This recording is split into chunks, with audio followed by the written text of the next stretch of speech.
요한일서 3장 1절에서 6절까지 읽어주겠습니다. 예, 읽어주세요. 보라, 아버지께서 어떠한 사랑을 우리에게 베푸사 하나님의 자녀라 일컬음을 받게 하셨는가. 우리가 그러하도다. 그러므로 세상이 우리를 알지 못함은 그를 알지 못함이라. 사랑하는 자들아, 우리가 지금은 하나님의 자녀라.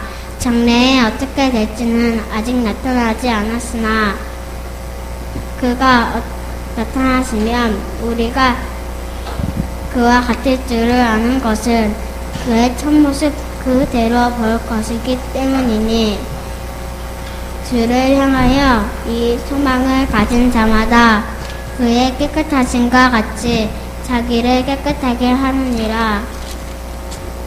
죄를 짓는 자마다 불법을 행하나니 죄는 불법이라. 그가 우리 죄를 없애려고 나타나신 것은 너희가 아나니 그에게는 죄가 없느니라. 그 안에 거하는 자마다 범죄하지 아니하나니 범죄하는 자마다 그를 보지도 못하였고 그를 알지도 못했느니라. 아멘. 아멘. 우리는 하나님의 자녀들입니다 라는 제목으로 말씀 증거하겠습니다. 천국의 열쇠라는 소설로 잘 알려진 어떤 박사가 영국의 웨일스 지방의 작은 도시 관광촌에서 의사로 봉사를 했는데 그때 함께 일했던 간호사가 있습니다. 그 간호사가 올리븐 데이비스라는 간호사와 함께 일을 했는데 이 간호사가 20여 년의 경력의 간호사입니다. 그렇기 때문에 그는 능력도 있었고 또 인내심과 명랑함을 가지고 지역 주민들에게 많은 그런 봉사를 했습니다. 그런데 그녀의 능력과 봉사에 비해서 월급이 터무니없이 적으니까 이 천국의 열쇠를 지은 크로닌 박사가 의아해서 물어봤습니다. 데이비스, 왜 당신은 보다 많은 월급을 받으려고 하지 않습니까? 그렇게 조금 받고 일한다는 것이 저는 이해를 할 수가 없습니다. 당신의 가치를 모든 사람들이 다 알고 있고 또 하나님이 아실 것입니다. 그녀는 웃으면서 이야기를 합니다. 선생님, 나는 살아가기에 충분할 만큼 월급을 받고 있습니다. 내 가치를 하나님이 아시고 또 하나님의 자녀로서 가치 있는 삶을 살아가는 그것으로 보상이 충분합니다. 내게 생명이 있다라는 것만으로 감사하면서 살고 있습니다. 여러분 그렇죠? 인생의 값어치는 어디다 가치 기준을 두느냐에 달려 있습니다. 하나님의 자녀로서 가치관을 가지고 살아가시는 저와 여러분들 되시기 바랍니다. 그리고 요한의 일서를 쭉 보았는데 요한의 일서 전체의 주제가 빛 가운데 거하라입니다. 이것을 다른 말로 얘기하면 빛 가운데 거하는 것은 하나님과 교제하는 삶입니다. 그런데 사탄 마귀는 하나님과 교제하는 삶을 방해하기 위해서 여러 모양으로 하나님의 자녀들을 유혹합니다. 이 미혹을 당하지 않기 위해서 사도 요한은 너희가 어린아이 신앙이 있느냐? 그러면 아비의 신앙이 되기를 바란다. 또 아비의 신앙을 넘어서 청년의 신앙으로 성숙하며 세상의 것을 사랑하지 말 것을 이야기합니다. 특별히 세상의 미혹이나 유혹을 받지 않기 위해서는 주 안에 거하는 삶, 즉 하나님을 가까이 하는 삶을 살아야 한다고 요한은 강조를 합니다. 오늘 본문에서 사도 요한은 이제 하나님의 자녀로서 자녀답게 사는 삶이 어떠한 것인가를 우리에게 말해주고 있습니다. 하나님의 자녀답게 사는 성도교회 성도들이 되시기를 예수의 이름으로 축원합니다. 여러분, 그러면 우리가 어떻게 하나님의 자녀답게 살 수가 있을까요? 어떻게 하나님의 자녀가 되었을까요? 하나님의 자녀가 되는 것은 태어난 겁니다. 우리가 누구의 자녀인가가 중요한데 누구로 자녀는 다 태어나는 것이요. 그래서 성경은 거듭난다라고 얘기해요. 다시 태어나는 거예요. 하나님의 아들 예수 그리스도를 믿음으로 태어나는 거예요. 이게 영적인 비밀입니다. 그러니까 자녀로 태어나야지만 누군가의 자녀가 되듯이 이제 우리가 하나님의 아들 예수 그리스도를 믿으면 하나님의 자녀가 되는 겁니다. 사도 요한이 오늘 요한일서 3장에서 이것을 강조합니다. 1절 말씀 우리 같이 한번 읽어보겠습니다. 1절 같이 읽습니다. 시작. 보라, 아버지께서 어떠한 사랑을 우리에게 베푸사 하나님의 자녀라 일컬음을 받게 하셨는가. 우리가 그러하도다. 그러므로 세상이 우리를 알지 못함은 그를 알지 못함이라. 믿음으로 하나님의 자녀가 됐는데 믿음은 사실은 사랑이 전제되어 있는 겁니다. 우리는 하나님의 사랑으로, 하나님의 사랑 때문에, 하나님의 사랑에 인하여서 하나님의 사랑으로 하나님의 자녀가 된 겁니다. 그래서 여러분, 세상에서 우리가 누구의 자녀인가가 그의 신분을 결정해요. 저는 아버지 어머니가 할머니 할아버지도 거의 농사꾼이었습니다. 농사꾼의 아들로 태어났습니다. 그래서 언제나 제 어린 시절에 이 조사를 많이 했던 거예요. 초등학교 시절에 학교에서 조사를 해오면 부모의 직업란에 항상 농업 아니면 농부라고 썼습니다. 그런데 이 조사할 때마다 그거 한번 하면 그냥 6학년까지 가면 좋은데 그걸 매년 해요. 매년 선생님이 바꿀 때마다 반복되는. 그 직업란에 농부, 그 다음에 농업이라고 쓸 때마다 저의 그 어린 심정이 부끄럽고 제 자존심을 상하게 하는 일이었습니다. 그래서 제가 초등학교 시절에 소심했어요. 소심한 아이로 자라났습니다. 내성적이고요. 또 지금도 이제 동창들을 만나면 거의 있었는지 없는지 그 존재를 잘 모릅니다. 그림자 같은 그런 아이로 자라났습니다. 또 초등학교 시절에는 이제 가정 방문이 있었는데 그 시절에는 꼭 담임 선생님이 바뀌면 담임 선생님이 가가호호 다 모든 집을 방문을 했습니다. 가정 방문을 봄철에 했는데 저희 집은 시골 집이라 전형적인 시골 집이었는데 지금처럼 아파트가 아니고 시골 집은 마당에는 거름 냄새가 나고요. 또 이제 인분 똥을 퍼서 그 마당 한켠에 비닐로 해가지고 고구마를 심어놓고 모종을 만들어놨지요. 그런데 집 안에 들어가면 얼마나 냄새가 지독한지 코끝을 자극하는 그런 냄새였습니다. 물론 저는 어린 시절 시골에서 자랐기 때문에 그게 지독한 냄새인지를 몰랐지요. 거기다가 대문 열고 들어가면 오른편에는 돼지우리가 있었고요. 왼편에는 이제 화장실이 있었습니다.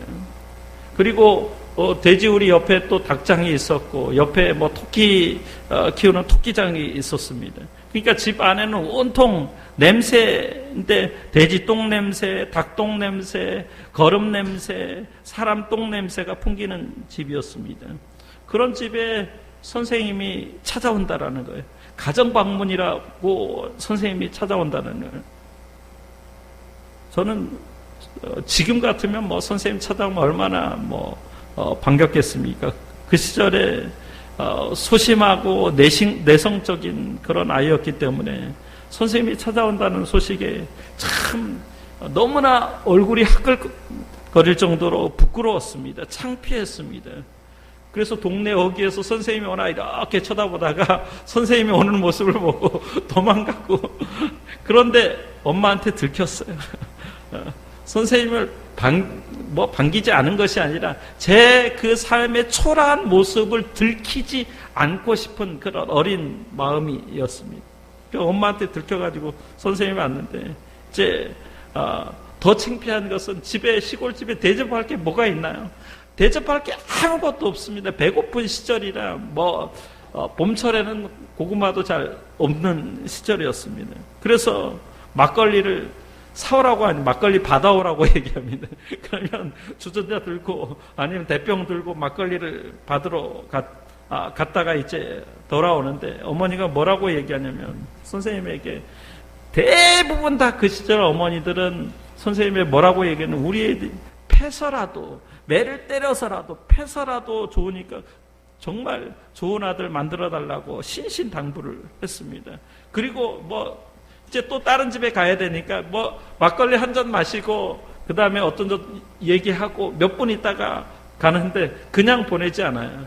선물을 준비하는데 선물도 정말 보잘것없는 거. 집안에 있는 달걀 몇 개 그거 이렇게 줘서 선생님에게 선물 드리면 저는 그것도 드리는데 부끄러워가지고 그걸 잘 드리지 못했습니다. 저는 농사꾼의 아들이라는 게 너무나 부끄러웠어요. 그런데 그때 제 친구들 중에 좀 잘 나가는 친구들이 있어요. 서장 아들이 친구가 있었고 또 같은 반에 약국집 딸이라는 친구가 있었고 또 저랑 1학년 때부터 6학년 때까지 계속 같은 반이었던 여자아이가 아버지가 장사를 했는데 돼지 장사를 했어요. 그러니까 상업이죠. 장사꾼의 딸이었죠. 나중에 그 아이가 예수를 믿어서 저는 그 친구를 보려고 교회를 나갔습니다. 초등학교 시절에 제 주변의 아이들의 부모의 직업은 제게 엄청난 높은 산이었습니다. 그러다 보니 그 친구들은 공부도 잘하고 저와 수준이 아주 다른 아이들이었습니다. 저는 그때 느낀 게 뭐냐면 내가 누구의 아들인가, 내가 누구의 아들, 누구 밑에서 태어난 것이 엄청나게 중요하다는 사실을 깨닫게 됐어요. 그거는 곧 신분을 결정하는 거예요. 적어도 어린 시절은 그랬습니다. 부모의 신분이 중요한 거죠. 우리의 부모는 누구입니까? 우리의 아버지. 오늘 본문에 보니까 보라 아버지께서라고 얘기했는데 우리가 하나님의 자녀가 되고 하나님을 아버지라 부른 것은 엄청난 은혜인 줄 믿습니다. 우리가 하나님의 자녀가 되는 거예요. 하나님의 사랑을 받는 자녀가 되는 거예요. 그렇기 때문에 우리가 정말 세상에서 가장 가치 있고 존귀한 존재인 줄 믿습니다. 여러분 본문 1절을 다시 한번 보십시오. 하나님의 사랑을 요한이 어떻게 표현하냐면 하나님의 사랑을 어떠한 사랑이라고 말씀합니다. 왜 어떠한 사랑일까요? 이 세상에서는 이런 사랑이 없기 때문에 어떠한 사랑이라고 말하는 거예요. 사도 요한은 감탄을 하고 있어요. 우리 성경에는 보라라고만 얘기했고 거기에 감탄문 부호가 빠져 있는데 이게 감탄문이 보라 와봐 사람들아 보세요 이게 하는 말이에요. 보십시오 하나님께서 어떠한 사랑을 우리에게 베푸셨는지 그리고 하나님의 자녀라고 우리를 일컬었는지 하나님의 자녀라고 일컬음을 얻게 하셨는지 보라라고 지금 감탄의 말을 쓰고 있는 거예요. 이 말은 얼핏 보기에는 매우 단순한 내용을 담고 있는 것 같아요. 그러나 성경 원어를 살펴보면 절대 이 말이 단순한 말이 아니라는 것을 알 수 있어요. 이 어떠한 사랑이라는 말에 어떠한은 성경에 푸타포스라는 말로 되어 있는데 이 말은 뭐라고 말로 다 표현할 수 없은 일에 대하여 놀라움과 경탄을 표현할 때 쓰이는 말이에요. 그러니까 여러분이 세상에서 가장 귀한 것을 발견했을 때 와!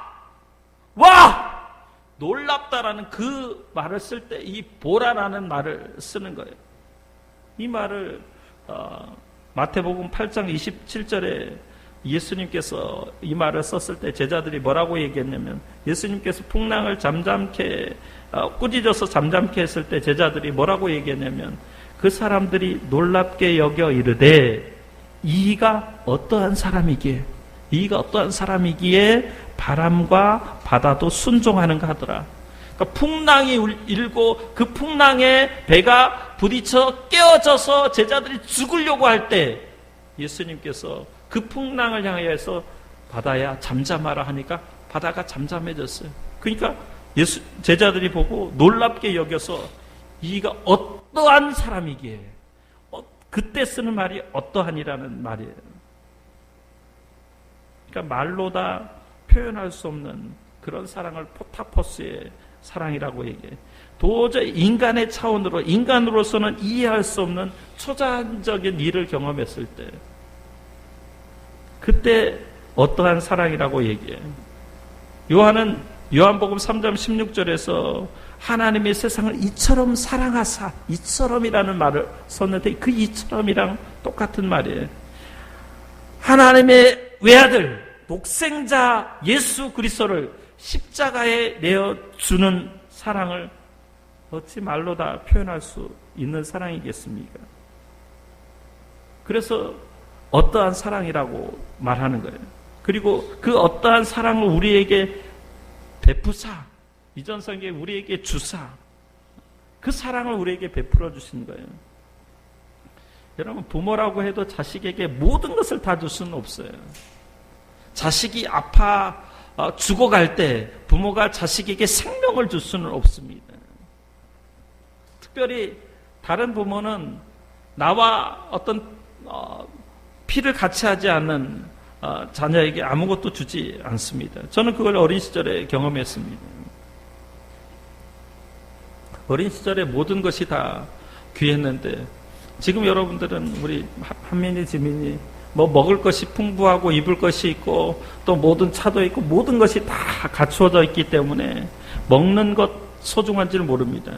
근데 저는 어린 시절에 지금 여러분들이 많이 있는 바나나가 얼마나 귀했는지 그 바나나 한번 먹어보는 게 소원이었어요.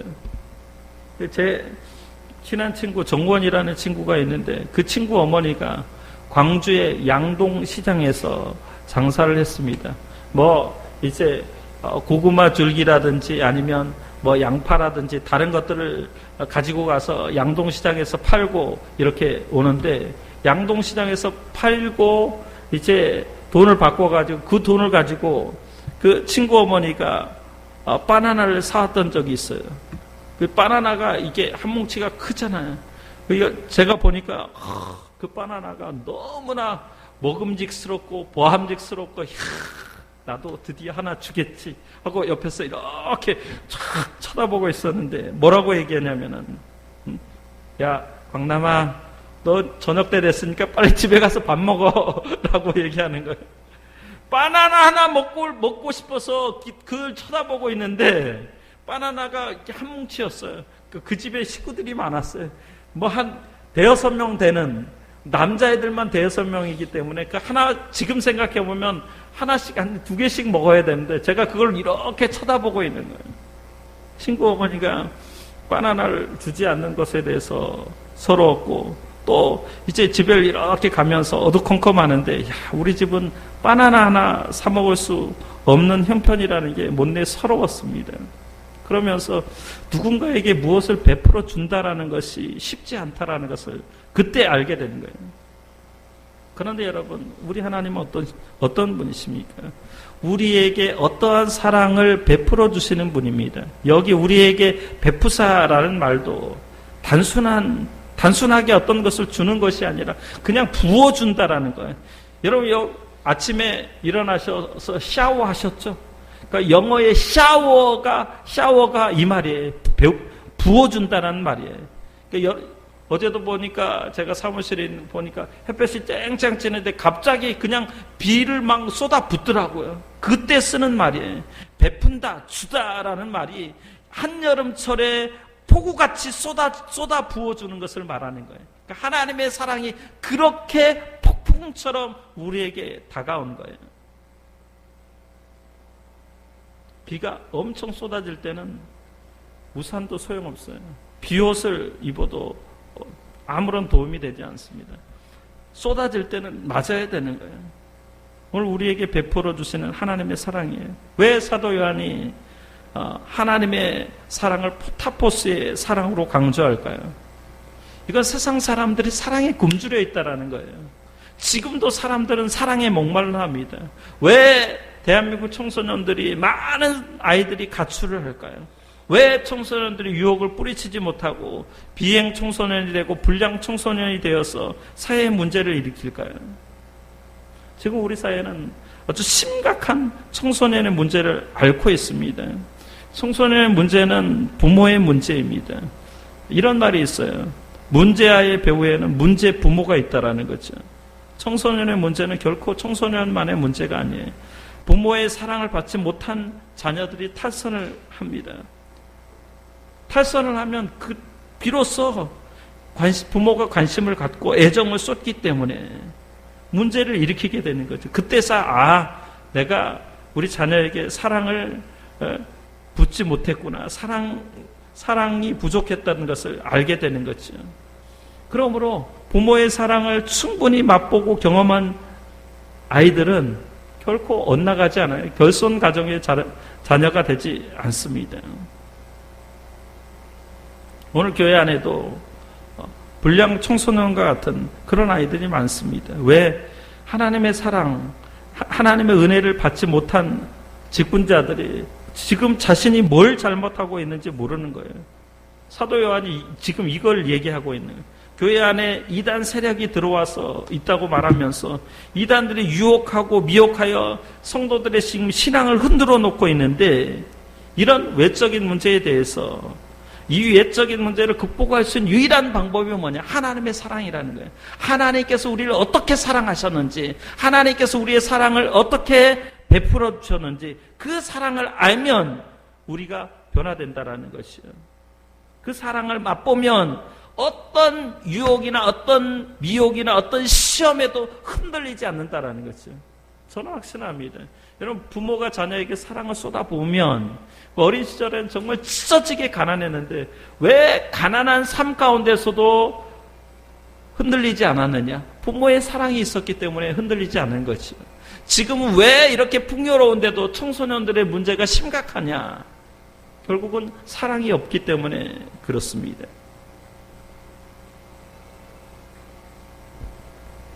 또 오늘 본문에 요한이 이렇게 얘기합니다. 폭풍우같이 쏟아부으시는 그런 하나님의 포타포스의 사랑, 이 사랑에 감동을 받고 감격을 받은 성도들이 왜 삶의 변화가 없느냐? 우리가 하나님의 사랑으로 하나님의 자녀가 된 것은 분명한데 현실적으로 달라진 게 없다라는 거죠. 그게 바로 오늘 1절 하반절 말씀이에요. 우리가 그러하도다. 그러므로 세상이 우리를 알지 못하면 그를 알지 못함이라. 세상이 우리를 알지 못하는 것은 그를 알지 못하기 때문이라는 거예요. 이 말은 세상 사람들은 우리가 하나님의 사랑으로 하나님의 자녀가 되었다라는 것, 그 참된 가치를 몰라준다라는 거예요. 맞습니다. 이 말은 진리입니다. 예수 믿고 난 후에 세상의 잣대로 재어보면 예수 믿는 사람들이 별반 달라진 것 같지는 않습니다. 그러나 참된 가치가 나타날 때가 있다라고 지금 요한이 이야기하는 거예요. 그렇다면 여러분, 하나님의 자녀가 참된 가치, 진가를 나타낼 때가 언제입니까? 본문 2절이 이야기해 줍니다. 본문 2절 말씀 같이 한번 읽어보겠습니다. 시작. 사랑하는 자들아, 우리가 지금은 하나님의 자녀라. 장래에 어떻게 될지는 아직 나타나지 아니하였으나 그가 나타나시면 우리가 그와 같을 줄을 아는 것은 그의 참모습 그대로 볼 것이기 때문이니. 아멘. 우리가 지금은 하나님의 자녀라는 거예요. 근데 장래에 어떻게 될지는 아직 나타나지 아니하였다라는 거예요.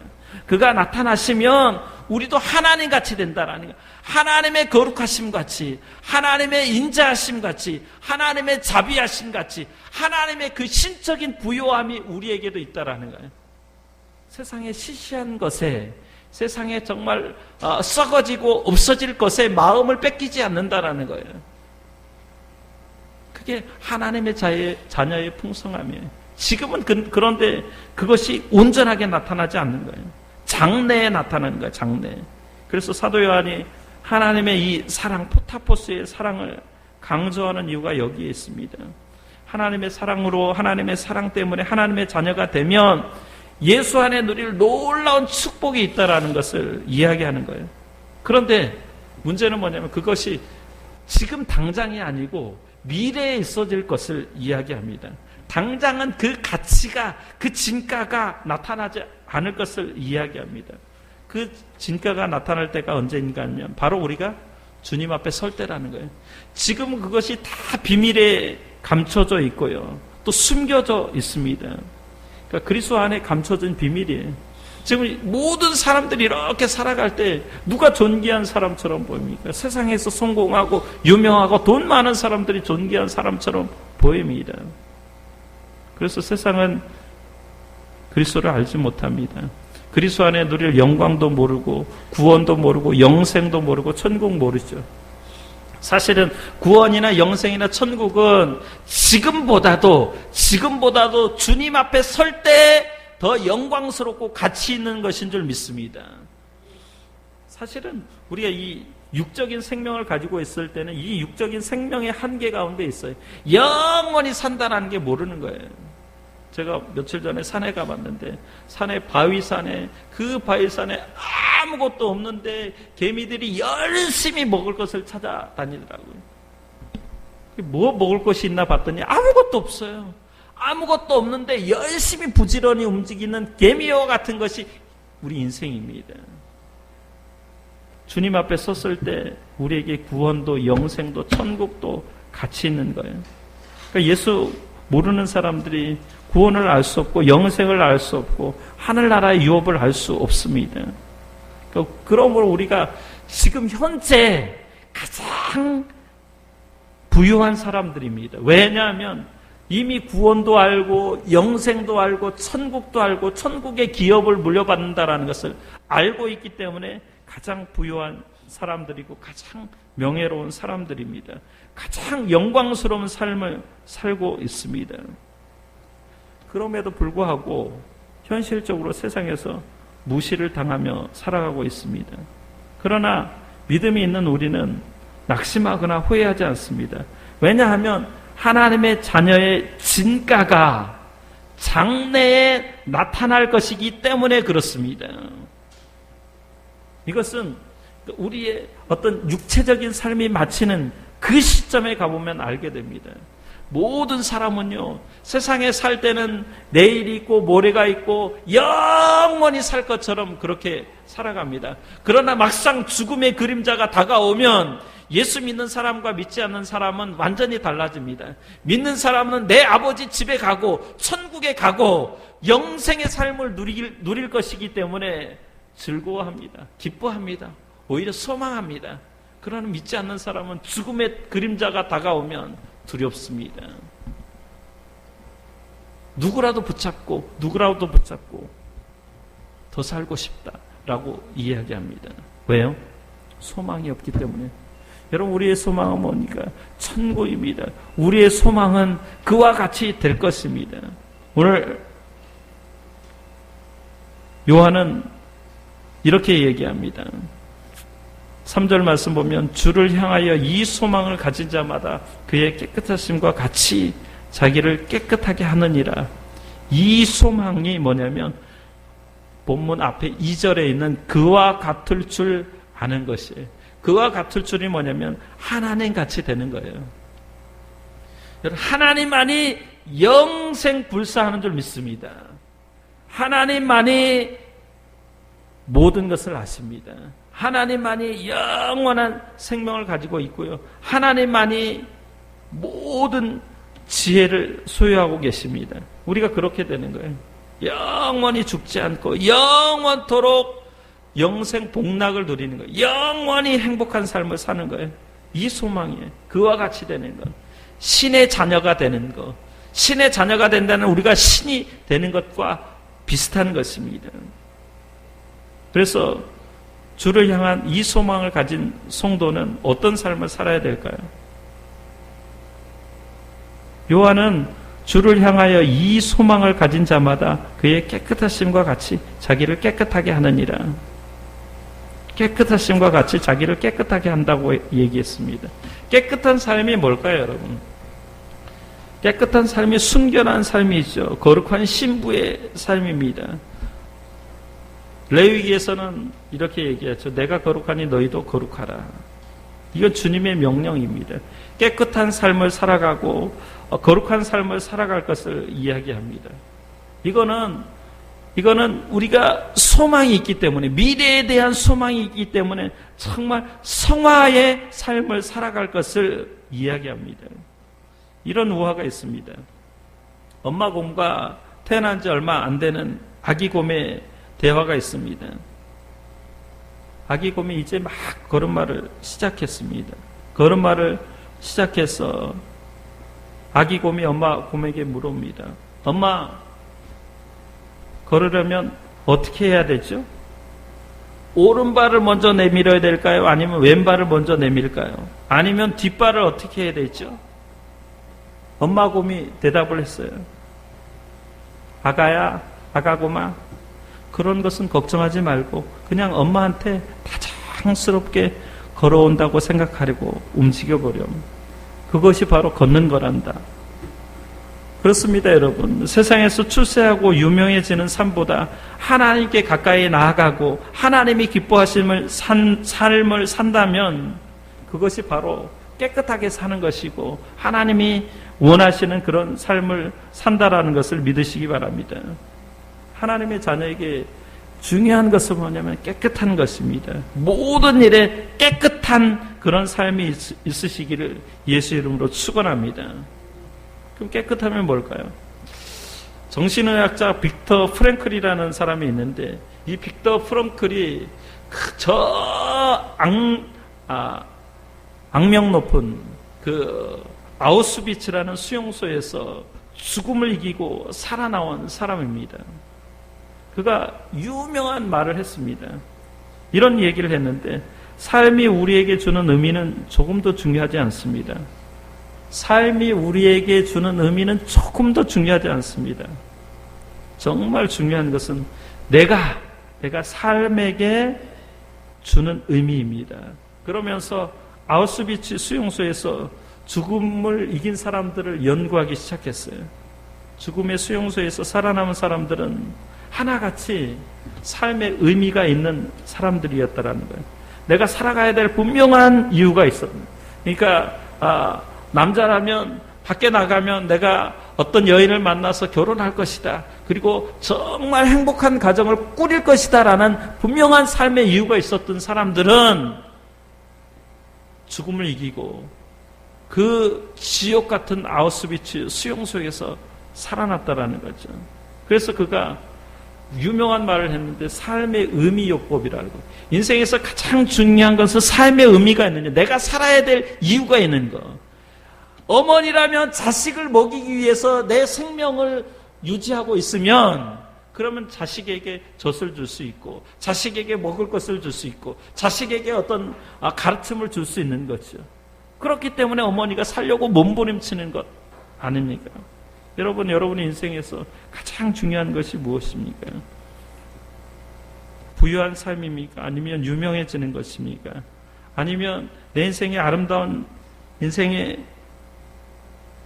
아름다운 성품의 열매를 맺는 것입니까? 우리 깨끗하게 사는 것이 아름다운 인생입니다. 지금 이 말을 하는 사도 요한을 보십시오. 본래의 별명은 우리가 잘 알듯이 형 야고보와 같이 우레의 아들입니다. 천둥의 아들. 성질이 말도 못하게 불같은 아이들. 사람이었습니다.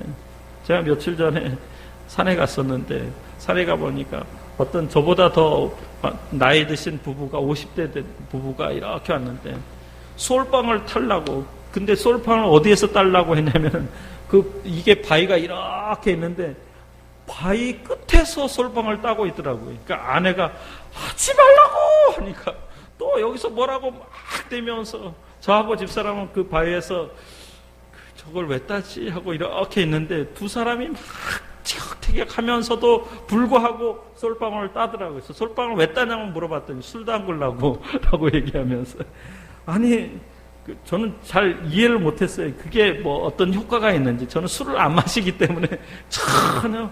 왜냐하면 그냥 가만히 있어도 그 더위에 때앗빛에 땀이 주룩주룩 나는데 그 바위에서 솔방울 따려고 하는데 서로 티격태격하면서 야 저분들 참 평상시도 저러는데 술 한잔 마시면 서로 치고받을 수 있겠다라는 생각을 해봤습니다.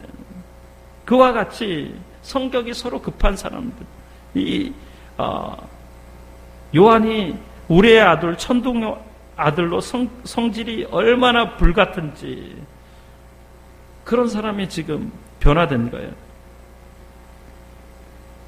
레오나르도 다빈치의 최후의 만찬의 그림을 보면 이 사도 요한이 어떻게 했냐면 예수님 옆에 있는데 예수님 옆에 이렇게 누워 있어요.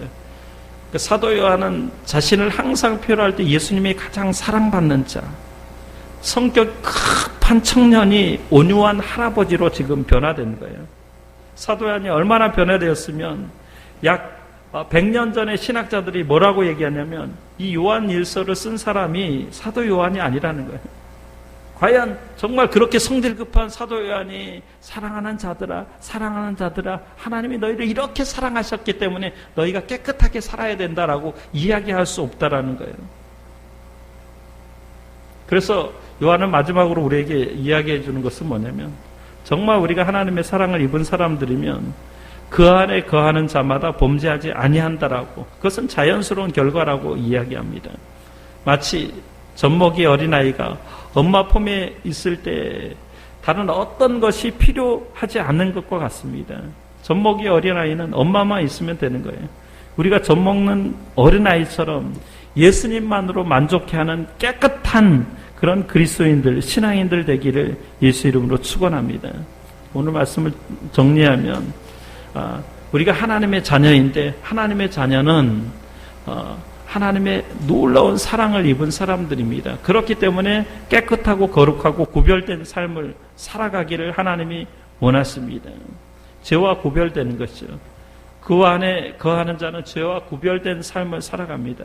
그렇기 때문에 이번 한 주간도 여러 가지 삶의 유혹들이 있을 텐데 죄를 이기시는 성도들이 되시기를 예수 이름으로 축원합니다. 기도하겠습니다.